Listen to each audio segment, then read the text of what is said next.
जन्माष्टमी के परम पवित्र अवसर पर हम लोग यहाँ पर उपस्थित हुए और श्री कृष्ण जन्माष्टमी के समय जैसा अवसर रहा होगा वैसा ही प्रकृति ने उपस्थित भी कर दिया।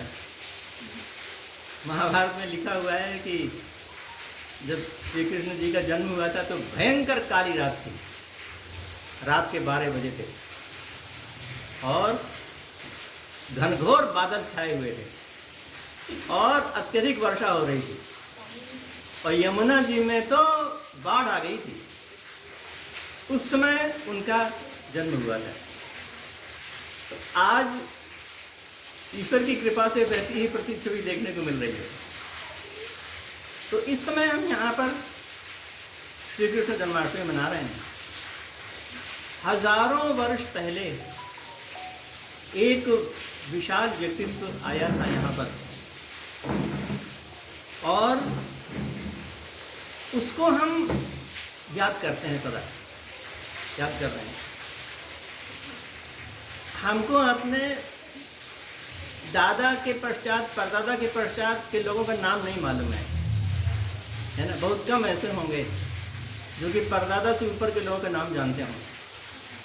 कहने का मतलब ये कि 3-4 पीढ़ी तक के नाम याद रखना ही बहुत बड़ी बात होती है और यहाँ पर तो हजारों पीढ़ियाँ गुजर गई और तब भी उसको याद कर रहे हैं हम लोग। तो इसलिए ये तो स्पष्ट होता है कि ऐसा चरित्र था, ऐसा नायक था, ऐसी दिशा उन्होंने दी कि उनको हम अभी तक याद कर रहे हैं। सब में ऐसा नहीं देखा जा सकता है, सर्वत्र ऐसा नहीं पाया जाता। बड़ा ही विलक्षण और बहुत ही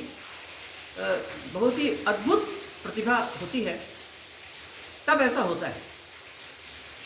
अपने देश में हजारों वर्षों में हजारों राजा आए होंगे और उन हजारों राजाओं में लगभग उन सब का नाम भी हम लोग बहुत कम लिया करते हैं, बहुत कम याद आती है उन सब राजाओं की। अपने देश में क्षेत्रफल की दृष्टि से सबसे बड़ा राजा हुआ सम्राट अशोक। क्षेत्रफल की दृष्टि मतलब जितना बड़ा उसका शासन था उतना बड़ा शासन तो नहीं हो सकता। सम्राट अशोक इतना बड़ा राजा, परंतु उसका नाम भी उतना नहीं लिया जाता जितना राम का और कृष्ण का लिया जाता। तो कोई बात तो होगी ना, कुछ तो होगा जिसके कारण से उनको हम इतना याद करते हैं। और उनका कारण केवल ये लगता है कि जिनके पास राज्याश्रय था उनको उन्होंने छोड़ दिया और प्रजा के पास आ गए। उनको प्रजा ने कहा ये बड़े। अथवा जिनके पास राज्य था ही नहीं और वो भी बिना राज्य के ही प्रजा को समर्पित करने में लग गए, उनको भी प्रजा ने कहा कि ये सबसे बड़ा राज्य। राम की सबसे बड़ी विशेषता ये है कि उनके पास राज्य था, वैभव था, सब कुछ। यानी ये क्या असंभावित जैसा था क्या कि जब कैकेयी ने कहा था कि राम वनवास के लिए जाएं तो एक हाथ में कर है, मैं कैकेयी की बात नहीं मानता, मैं तो राजा बनूंगा। ऐसा नहीं हो सकता है क्या? बहुत से लोगों ने किया, इसके बाद भी और इससे पहले भी बहुत से लोगों ने किया। राज्य प्राप्ति के लिए क्या नहीं किया उन लोगों ने, इतने बड़े इतिहास में नहीं जाएंगे। राज्य प्राप्ति के लिए क्या नहीं किया, परंतु इतने बड़े राज्य के सबसे बड़े अधिकारी होते हुए भी छोड़ दिया। वो बड़े बन गए, है ना।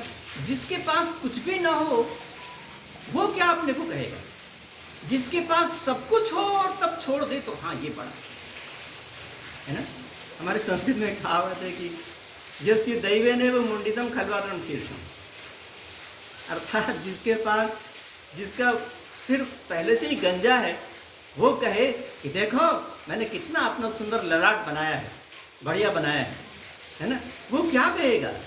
वो दैव नहीं कर दिया, वो तो दैव नहीं कर दिया, वो क्या कहेगा? राज्य जिसके पास पहले से रहा हो और वो छोड़ दे, वो है बड़ी बात। राम की बड़ी बात इसलिए, श्री कृष्ण की बड़ी बात इसलिए कि उनके पास राज्य था नहीं, परंतु जितने भी राज्य का क्लेम करने वाले थे, राज्य को बढ़ाने बताने वाले थे, उन सबके वो अधिपति बन गए, सबसे ऊंचे बन गए अपने कार्यों के द्वारा। परिस्थितियां भिन्न भिन्न प्रकार की हो सकती हैं, भिन्न भिन्न प्रकार की परिस्थितियां हैं। हमारे पंडित गंगा प्रसाद जी उपाध्याय के पुत्र स्वामी सत्य प्रकाश जी हुआ करते थे, बड़े विद्वान थे वो स्वामी भी थे और फिजिक्स के विद्वान थे।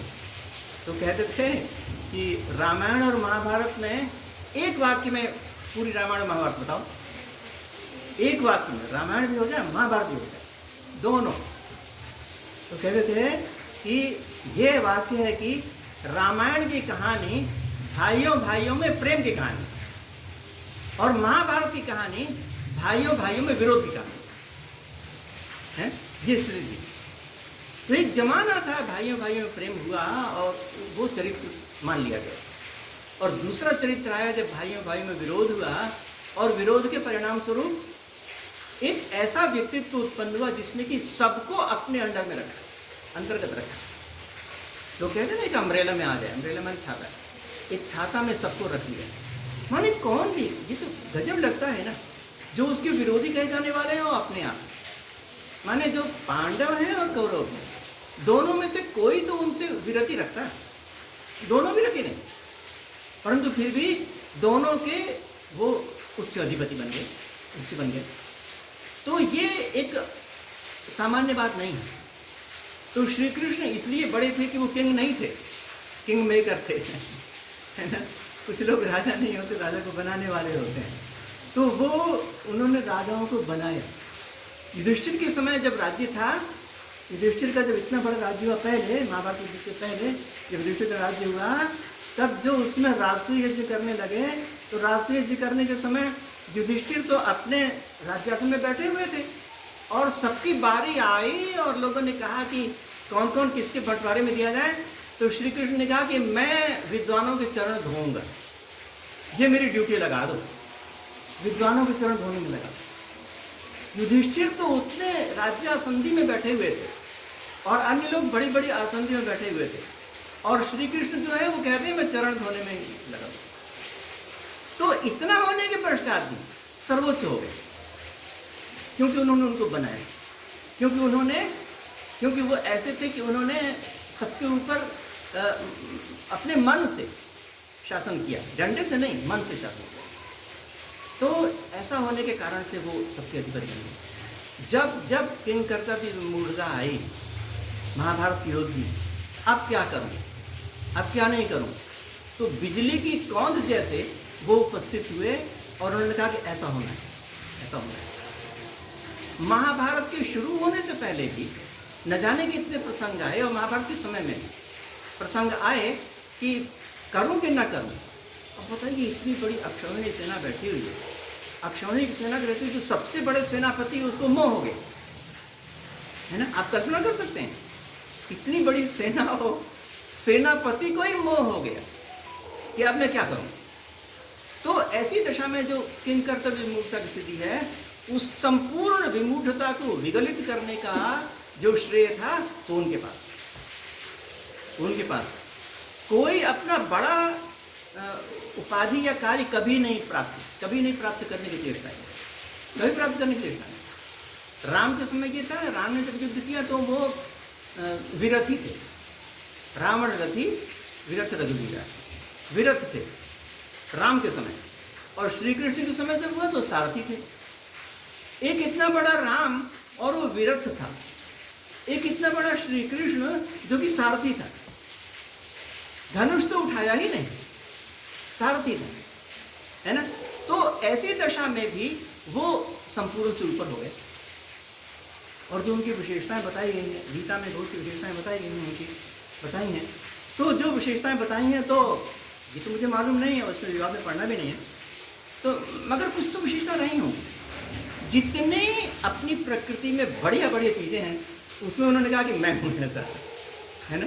अब इसकी व्याख्या भिन्न भिन्न प्रकार से हो सकती है, परंतु मैं केवल इतना कहता हूँ कि उनमें कुछ न कुछ ऐसी उच्चतम विशेषता रही होगी, जिसको कि या तो उन्होंने स्वयं या किसी दूसरे ने कहा होगा। हम इस बात में नहीं पढ़ना चाहते, परंतु किसी न किसी ने कहा, क्योंकि उसमें जो हिस्सा रही होगी, वेदों में मैं साम वेद हूँ, है ना, उन्होंने माना वेद में साम सबसे बढ़िया है, वेदों में साम वेद। ये माना उन्होंने कि ऋतुओं में सबसे बढ़िया वसंत ऋतु है, तो ऋतु नाम कुसुमाकर, मैं ऋतु में कुसुमाकर हूँ, ऐसा उन्होंने कहा। तो ऐसा उन्होंने कहा और लोगों ने स्वीकार भी तो किया है ना। मान लीजिए उन्होंने कहा हो तो लोगों ने मान भी लिया, स्वीकार भी किया, स्वीकृति भी मिली उनको। तो इस प्रकार से ये चीज़ उनके पास थी और ऐसा होकर के वो इतने ऊंचे स्वरूप में आए, बड़े बने और संपूर्ण जो महाभारत जाति है उसमें उनको उनका इस प्रकार का योगदान है। जब भी महाभारत के समय में इतना बड़ा जो महाभारत हुआ उसमें जो गीता का उपदेश हुआ वो अपने आप में अभूतपूर्व है। लोग तो सोचते हैं कि गीता एक अपने आप में ग्रंथ है, ऐसा सोचते हैं, लोगों को मालूम नहीं है, ऐसा सोचते हैं। मगर वास्तव में तो महाभारत का एक खंड है, महाभारत का एक अंश है। इतना प्रसिद्ध हो गया, इतना विलक्षण हो गया, इतना अद्भुत हो गया कि गीता का जो उपदेश है वो अतिरिक्त रूप से माना जाता है। गीता सुगीता कर्तव्य किमंडली शास्त्री के अंदर है ना, गीता को अच्छी प्रकार से गाओ और कुछ करने की जरूरत है। सोचता है ऐसा लोग है ना। आप इसको श्रद्धा कह सकते हैं, बहुत ज़्यादा श्रद्धा कह सकते हैं, परंतु बहुत ज़्यादा श्रद्धा भी तो किसी कारण से होती है ना। तो ऐसा करना सुगीता कर्तव्य कि मन नहीं शास्त्र और शास्त्र में चिंतन करने की जरूरत है, इत्यादि बातें उन्होंने कही। और इत्यादि बातें जो कही हैं उसमें जो बातें आती हैं तो वो तो अपने आप में विलक्षण है। योग की जो परिभाषा दी उन्होंने, योग की परिभाषा वो तो सबसे विलक्षण है। इससे पहले भी और इसके बाद भी योग के समय तो लोग सोचते रहे कि बस ऐसे पलकी मार के बैठ जाओ और आंख बंद करके ध्यान लगाना शुरू कर दो, ये होता है योग, ये होती तपस्या, है ना। सबने ये सोचा और बाद में उससे पहले के लोगों ने भी और बाद में भी ऐसा सोच आया, है ना, ऐसा सोच आया। बुद्ध के समय में और उसके पश्चात तो न जाने कितनी प्रकार की तपस्याएं आई, है ना। वो वेदांत सार में शुरू में तपस्या के उपभेद लिखे हुए 16 प्रकार की तपस्या, जैनियों के बहुत बड़ी तपस्या। और तपस्या में क्या है, पंचाग्निताप, पंचाग्निताप माने गर्मी के दिनों में चारों ओर अलाव जला लो और बैठ जाओ, गर्मी के दिनों में, है ना, ये तपस्या। गर्मी के दिनों चारों ओर एक पैर खड़ा करके 24 घंटे रहो, एक पैर खड़ा करके केवल एक ही पैर के ऊपर 24 घंटे खड़ा, एक हाथ को खड़ा कर लो 24 घंटे रहो, है ना, ये तपस्या है ना। ये तपस्या उन लोगों ने कही, परंतु एकमात्र श्री कृष्ण थे जिन्होंने कहा कि योग का मतलब होता है योगा कर्म से कौशलम, है ना, योगा कर्म से कौशलम। इससे पहले और इसके बाद भी जो लोग हैं उनमें सब व्यक्ति था जिसने कि योग की परिभाषा रखी। अगर हम कर्म में कुशल होते हैं तो सबसे बड़ा योग है, सबसे बड़ा ध्यान है, सबसे बड़ा चिंतन है ना। ये जीवन के झंझावातों से लड़ने के लिए सबसे बढ़िया शस्त्र है। झंझावात से लड़ने के लिए सबसे पहली बात तो ये कि मैं सबसे पहले अपना उद्देश्य तय करूं, मुझे करना ही है काम। और दूसरी बात ये कि मैं जो भी अनीति उसके सामने डट जाऊं सामने, है ना। अपने यहाँ पर दो प्रकार की धाराएं चलती रहीं। दो प्रकार की धाराओं में धारा ऐसी थी कि एक अहिंसा वाली धारा थी। अगर कोई मेरे गाल में थप्पड़ मारे तो क्या करना चाहिए, दूसरा गाल सामने कर दो ताकि दूसरा थप्पड़ मारे, सामने कर दो, दिक्कत ना हो तो जरा सी भी, है। अगर दूसरा गाल उधर है तो हाथ चलाने में दिक्कत होगी ना, तो सामने कर दो कि उसी तरह से मार देंगे, है ना। ये एक सोच था, ये एक चिंतन था, एक सोच। और दूसरा सोच ये था कि आतताई नाम आयांतम हन्यादेवा विचारें, अगर आतताई आया तो मारो, अन्यादेवा विचार, एक ये सोच था। दोनों प्रकार की सोच को अपने देश में प्रसिद्धि मिली, है ना, परंतु विविध प्रकार की परिस्थितियों में, हम जो इनकी याद करते हैं श्री कृष्ण की, वो ऐसी याद करते हैं कि कोई भी अत्याचार, कोई भी अनीति, कोई भी आडंबर, कोई भी अंधविश्वास आए और नष्ट कर दो उसको, पूरी तरह नष्ट कर दो उसको। जब महाभारत का युद्ध शुरू हुआ था तब लोगों ने नहीं सोचा था क्या कि ये भी हो सकता है, ये भी हो सकता है, ये भी हो सकता है, हैं। दिमाग में तो आया होगा मन में भी कि पांडवों में से भी कोई हत हो सकता है, दिमाग में तो आया होगा ना। अरे युद्ध है भाई, युद्ध में तो कुछ भी हो सकता है ना। तो इस प्रकार के किसी भी चीज के होने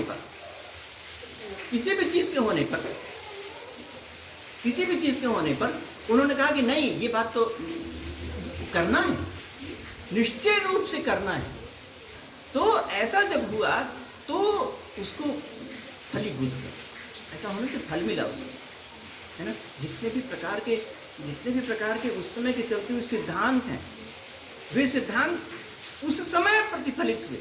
हम ये नहीं बता सकते कि क्या युद्ध भूमि में प्रतिफलित हुए, मगर जैसा हमको विवरण मिलता है उससे कैसे लगता है। सांख्य का जो पूरा पूरा विवरण है, इससे गीता से पहले तो मिलता ही नहीं, पूरा पूरा विवरण, है ना। उपनिषदों में तो चल सदैव सौम्येदम अग्रे आसीत् आ गया, है ना। तो सदैव सौम्येदम अग्रे आसीत् से पूरा सांख्य विकसित हो जाएगा क्या? सांख्य की बढ़िया बढ़िया चीजें विस्तार के साथ, है ना, जो उसमें मिली वो तो कभी इससे पहले मिली नहीं थी। और इतना बढ़िया जो उन्होंने कहा, उसका सानी नहीं है, उपमा नहीं है। ना से तो विद्यते भावो ना भावो विद्यते सतत, क्या बढ़िया श्लोक है, हैं? कोई बना सकता है इस प्रकार का सत्कारीवाद की व्याख्या के लिए, कोई कह सकता है इस प्रकार का? इतना सुंदर और इतने झंझावात के समय, हैं, हम इतनी बढ़िया जो शास्त्र के अनुचिंतन की बात कहते हैं, तो वो कहते हैं कि बहुत बढ़िया शांत चित्त हो, वहां पर ऐसा करेंगे, है ना। इतने अशांत चित्त में वो कह रहे हैं और इन सब सिद्धांत से प्रतिपादन कर रहे हैं कि तस्माद योगी भवार्जुन, है ना। इसी प्रतिपादन करेंगे तस्माद योगी भवार्जुन। उस परिवेश को और उनके उपदेश को और उसके पश्चात जो उनका सेना नायक था, उसको अपने कार्य में उद्यत करने को, जो हम इन सब बातों को देखते हैं, तो बड़ा कठिन और बड़ा विलक्षण और बड़ा अद्भुत लगता है। तो जब भी किसी महापुरुष की याद की जाए तो उसके परिवेश को पूर्व पर याद रखना चाहिए, किस परिस्थिति में ऐसा कहा। और यदि हम केवल उनके श्लोकों को ही पारायण कर लें, यदि उनको बातों को कह लें, तब तो टोपी जैसी बात हो जाएगी। परंतु अगर हम पूरे परिवेश को ध्यान में रखते हैं तो समझ में आता है कि ओहो गजब हो गया, ऐसा तो बड़ा कठिन है, कैसे कर लिया होगा उन्होंने ऐसा। तो ऐसा तो हुआ ना, हम ये मान सकते हैं कि उसमें अतिशयोक्ति हुई होगी, कुछ न कुछ बातें अतिशयोक्ति कही गई होंगी, परंतु सच्चाई भी बहुत थी। बिना सच्चाई की अतिशयोक्ति नहीं होती, है ना, बिना सच्चाई की अतिशयोक्ति नहीं होती, इसलिए बहुत सी बातें वास्तव में रही भी होंगी। तो इतनी कठिन बात कैसे हुई? अब जीवन के लिए उपमा जो दी गई है, इतनी बढ़िया उपमा दी है क्या किसी ने? वासांश जीर्णानि यथा विहाय नवानि गृह्णाति नरोपराणि। ये शरीर तो ऐसा ही है कि जैसे एक कपड़ा बदले, है ना, आज हमने ये कपड़ा पहना, दूसरे दिन कपड़ा बदले और कपड़ा बदल के दूसरा है, वैसा ही है ये शरीर। अब बताइए, तो आज थे और कल कपड़ा बदला, कितने दिन का अंतराल हुआ? 24 घंटे का। और जब मनुष्य दूसरा जन्म लिया तो कितने घंटे का अंतराल हुआ? 80 वर्ष का या 90 वर्ष का या 100 वर्ष का, इतनी तो अंतराल हुआ। क्यों जी? इतने बड़े महान कालखंड के बीच में 100 वर्ष और 24 घंटे के बीच में कौन सी विशेषता है ना? इतने महान अंतराल के बीच में, है ना, हजारों लाखों करोड़ों वर्षों का काल है। जब हम पैदा होने से पहले, है ना, और बाद में भी हजारों लाखों वर्षों का काल है।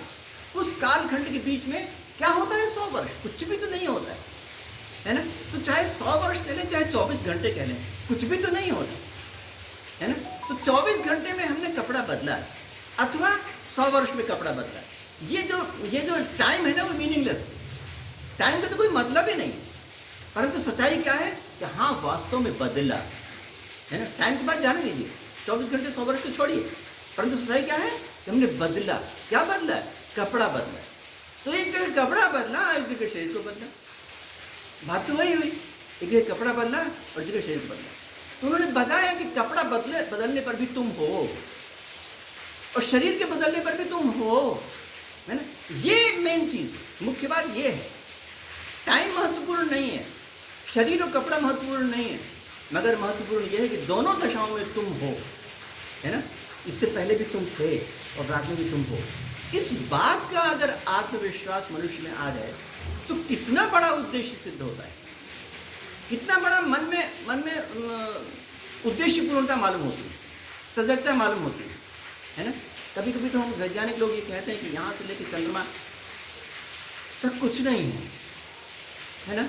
39,600 किलोमीटर की परिधि में ये पृथ्वी, 39,600 किलोमीटर के बीच में परिधि के बीच में पृथ्वी, और उसके पश्चात 3,84,000 किलोमीटर के बीच में चंद्रमा, कुछ नहीं है।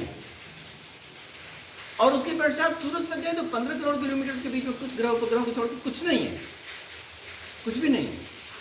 तो इस प्रकार से वहां पर एकदम खाली पड़ा हुआ है। तो उद्देश्यहीनता की बात वे लोग कहते हैं।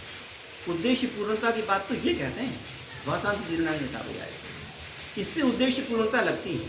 जो मैं काम कर रहा हूँ उसमें लगता है कि हाँ मेरा जीवन अगर यहाँ पर नहीं तो वहाँ पर है, तो मुझे लगता है कि मैं अपना जो काम कर रहा हूँ वो उसका कोई मतलब है। नहीं तो मैं सोचूँ अगर कि मैं जो काम कर रहा हूँ उसके बाद 10 वर्ष 20 वर्ष बाद 100 वर्ष बाद क्या होगा, बेकार है, तो कहाँ से उद्देश्य पूर्णता आएगी। तो उन्होंने इतनी बढ़िया बातें कही हैं वासंत जीर्णानि, हमारे जीवन को उद्देश्य बनाया, हमारे जीवन को फलीभूत बनाया, हमारे जीवन को आगे बढ़ने की प्रेरणा दी। तो इस प्रकार से उन्होंने एक कर्मण्य जीवन बताने की बात कही, किन कर्तव्य विमूढ़ता को विगलित करने की बात कही, अपने उद्देश्य को आगे बढ़ाने की बात कही। ये वास्तव में भगवान श्री कृष्ण का ये जो जीवन है वो ये है। इसके कारण से उन लोग याद करते हैं। तो काफ़ी समय हुआ और हमने अपनी बातें रखी और मुझे बड़ी खुशी हुई कि आप लोगों के समक्ष हम अपनी बातें रख सके। इसके पश्चात मैं अपनी बातें पूर्ण करता हूँ।